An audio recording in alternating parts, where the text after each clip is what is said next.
up, guys? The phenomenal AJ Styles, and you're watching BrettO Live. What is going on, guys? BrettO Live back with another video, and today we have the Clash of Champions 2020 reactions and results video, guys. Yes, Clash of Champions wasn't too bad. In this video, I'm going to be talking about of course, the results of Clash of Champions and my reactions to every single match, every single winner, every single freaking match. As I said, I'm so excited to talk about this show. It was pretty good. Of course, I have my gripes about it. We'll get into those. And of course, the things that I thought were freaking awesome about it. So without further ado, let's jump into it. Starting over here, of course, it was Zelina Vega versus Asuka for the Raw Women's Championship. I wasn't really expecting too much from this match. It was kind of boring, to be honest with you. Not the biggest fan of Zelina Vega as a wrestler. I mean, she's kind of boring, to be honest with you. But yeah, she went up in a match against Asuka. Not the best match. In the end, Asuka actually tapped her out to the Asuka lock. And then after the match, Asuka's like, you know what? I'm going to show a little respect. She threw her hand out to like show a little respect. See if she gets another shake of the hand from Zelina Vega on the other end. But no, Zelina Vega, she did not feel the same way. She attacked Asuka, but then she was able to get away from Asuka because Asuka got back to her feet.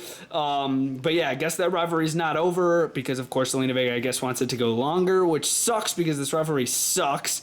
But yeah, nobody wants to see another match between Asuka and Zelina Vega. Trust me, nobody. But yeah, that match was lame. I was not the biggest fan of the ending, of course. Moving over here, it was supposed to be Bayley versus Nikki Cross. Somebody let me know down in the comments down below, why was Nikki Cross not at Clash of Champions? I am not exactly sure. I'm not going to lie to you guys in this video. I'm not sure why Nikki Cross was not at Clash of Champions. But of course, we needed a replacement for that match. No, it was not Sasha Banks. It was Asuka. So Asuka had a chance to become 2 belts Asuka, but it didn't really work out too well because, of course, Sasha Banks actually attacked Bayley during this match with a steel chair, resulting in a disqualification, which wasn't half bad. I didn't really want to see Asuka win this match. I didn't really want to see Bayley win the match. So yeah, I'm glad that Sasha actually interfered on this match. She started taking out Bayley with the chair. Bayley actually got the upper hand, and then Sasha got the upper hand, got Bayley out of the ring. So that wasn't a half bad moment, and I am super excited for Sasha versus Bayley for the SmackDown Women's Championship. That is going to be freaking awesome. That's the match I'm looking forward to. Not Asuka versus Bayley or Nikki Cross versus Bayley. I want to see Sasha versus Bayley. That's going to be good. Moving over here, it was Apollo Crews versus Bobby Lashley for the United States Championship. Another match where I'm just like, you know, it was okay. I mean, there were some good moves from Apollo Crews, not so much Bobby Lashley. Kind of boring, to be honest with you guys. But yeah, in the end, Bobby Lashley locked up the full Nelson submission, or should I say the Hurt Lock? That's what the Hurt Business likes to call it. And then, of course, Apollo Crews ended up tapping out. And then, of course, Bobby Lashley retains the United States Championship. You had MVP as well as Ricochet on ringside cheering on both of their men, and it didn't really work out too well for either. I mean, not either of them. It didn't really work out too well for Apollo Crews. But Bobby Lashley, yes, is still your United States champion, and I find that really boring. But then again, I didn't want to see Apollo Crews be the United States champion either. Man, whatever. Moving over here, it was the Street Profits versus Angel Garza and Andrade. This match wasn't half bad up until the ending. How weird. The people that watched Clash of Champions know what I'm talking about. Weird freaking ending to this match. So basically, Angelo Dawkins hits a powerbomb on one of the, I forgot if it was either Angel Garza and or Andrade, but yeah, he hits a powerbomb on one of the guys, and then the ref goes down 1, 2, and then 3. I'm like, wait, what? Did he just count 3? Like, Andrade clearly kicked out after the 2 count. I'm like, oh, okay, this match is going to continue. And then he counts 3. I'm like, what? No way. I wanted to see a little bit more from that match. I mean, obviously, Street Profits were going to retain their titles, but I still really wanted to see a little bit more from that match, and the ref made a stupid call by making that a 3 count when it should have been a 2 count. But besides the match, I mean, the match, it was okay, and I wasn't really looking forward to it. Obviously, Street Profits are going to retain, but yeah, I mean, moving on. It was Shinsuke Nakamura and Cesaro versus Kalisto and Dorado on the kickoff show, which I was actually surprised this match was on the kickoff show, but yeah, of course, for the SmackDown Tag Team Championships. And yes, Dorado and Kalisto, they were working like a well-oiled machine during this matchup. It was a really decent matchup, at least for Kalisto and Dorado, up until the end, where Shinsuke Nakamura and Cesaro actually got the upper hand by Cesaro locking up the Cesaro swing into the Kinshasa kick. 1, 2, 3. They retained their titles. But yeah, I gotta give my hand out to Kalisto and Dorado. They were working like a well-oiled machine. They were working good together up until the end, where they had a little mishap, which led to the loss. of the entire match, but otherwise not too bad.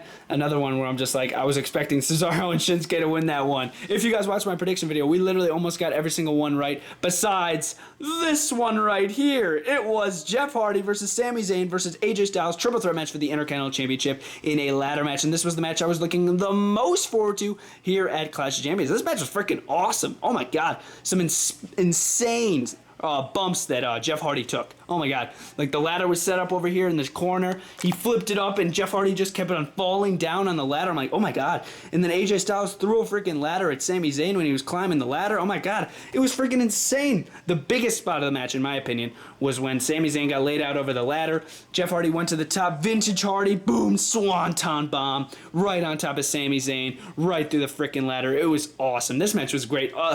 And then we had the ending.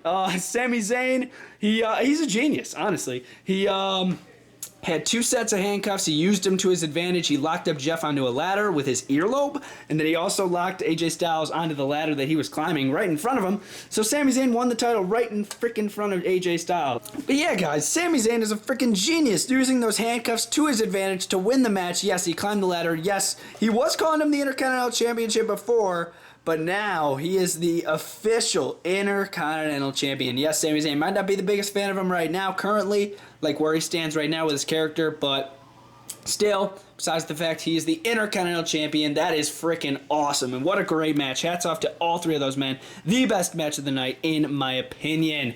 Moving over here, it was Drew McIntyre versus Randy Orton in, of course, the ambulance match for the WWE Championship. This match was very interesting. Throughout the match, the people, or the legends, I should say, that Randy Orton has been taken out over the past couple months, including Shawn Michaels, Christian, Big Show, and Ric Flair, all appeared in this match. Yes, Big Show actually slammed Randy Orton through the announcer's table during the match. Christian attacked Randy Orton backstage when Drew and Randy were fighting backstage. He attacked freaking Orton, and then also when Orton was on the top of the ambulance, Shawn Michaels freaking sweet chin music and threw him off the freaking ambulance. I thought that was awesome. How those legends got a little retaliation here on Orton, but then in the end, ooh, this is where it got serious. Like Drew McIntyre, he had the match won. He had the Claymore kick. He threw Randy Orton in the back of the ambulance. He pulled him out a little more. I'm like, dude, win the match. Don't risk not winning the match. But then he sets up for the freaking punt kick, and boom, right across the head, shoves Randy Orton in the ambulance, closes the freaking doors, just like this. Boom. Just like that. And say goodbye to Randy Orton. He's locked up in the ambulance, gets taken away by none other than Ric Flair, who was in the friggin' driver's seat the entire time. He drove Randy Orton to the hospital after Drew McIntyre threw him in the ambulance. Of course, he didn't actually drive him to the hospital, but yes, Ric Flair did drive him away. I thought that was an awesome match. Such a great way to include the legends in that match. I thought it was really cool. A great match overall, and Drew retaining, that was awesome. It would have been cool to see Randy Orton become a 14-time champ, but still very cool to see Drew retain that match. Moving in here to the main event of the show is the Universal Championship match. Roman Reigns versus Jay Uso for the WWE title, of course. Or WWE Universal title.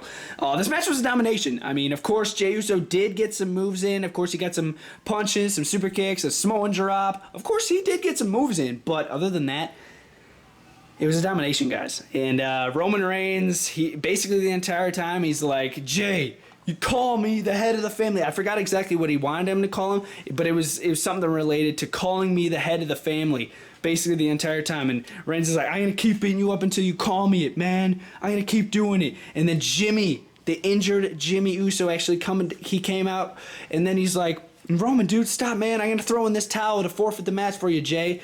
Because Reigns was hammering down because he wanted to hear those words come out of Jay's mouth. He was holding them up to the camera. He's like, dude, you better tell the world. And he was getting in the ref's face, saying, ref, don't get in my way during this match. I'm going to keep beating him down. Wow, what a match. This was just so cool. The commentators weren't talking as much, so then you could hear Roman Reigns' voice, and it was awesome. Oh my gosh. It was so cool to hear Jey Uso and Roman Reigns have some verbal confrontation in the ring as they were fighting. I thought that was awesome, but in the end, of course, Jimmy Uso did throw the towel in, and then he called Roman Reigns what he wanted to be called, which was, again, I forgot exactly what he wanted to be called, but it was something similar to like calling me the head of the family. That's what it was, something very similar to that. And Jimmy's like, dude, chill, man. Leave him alone, dude. You won the match. I mean, what the heck? And Reigns is just a super heel now, guys. Like a super heel, to be honest with you. And then he reigned tall with the Universal title. And yes, Roman Reigns is wrestling shirtless now, which is cool. It makes him look more just like a beast, to be honest with you guys. Sort of like the beast incarnate Brock Lesnar. But yeah, what a main event that was. Wow. Honestly, it wasn't a half bad show at all. My favorite matches were Drew and Randy, Roman and Jay, as well as the triple threat match. All the other matches kind of blowed. But yes, guys, that was Clash of Champions 2020 reactions and results video. In the end, I'm going to give it an 8 out of 10. Again, the matches that I just said, those 3 matches saved the show. Otherwise, I would have gave it a way lower rating. But yeah, those 3 matches saved the freaking show. Otherwise, some insane moments during this. Wow. But basically, almost every single match, everybody retained. Basically, besides Sami Zayn, a little controversial, saying that he kind of was the Intercontinental Champion because he never lost it, but then Jeff was also the Intercontinental Champion, so you can basically consider that a retain. So basically, during this entire show, every single person retained their title. That's insane, again, regardless of Sami Zayn and all that. But yeah, how crazy is that? I mean, totally fine with it because it was some pretty cool matches and moments. But yes, guys, let me know what your guys' thoughts on Clash of Champions is down in the comments down below. And I'll see you guys next time. BrettO Live. You see him in there? Out.